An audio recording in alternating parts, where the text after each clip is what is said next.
how to enable or disable show taps and touches in the screen recording on the Samsung Galaxy S24 series. First, tap on the home button to go back to the home screen. And from the home screen, swipe down at the top. Then tap on the settings icon. Next, in the settings page, we then scroll down and tap on advanced features.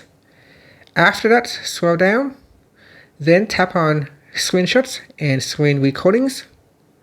Now scroll down. Then in the screen recordings section, you want to tap on show taps and touches. Tap on the toggle button to disable or enable this feature. Now when we start the screen recording,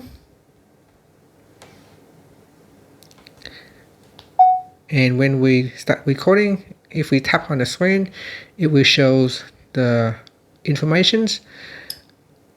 It will show the information in your recording. So here I'm going to go back to my home screen and open up.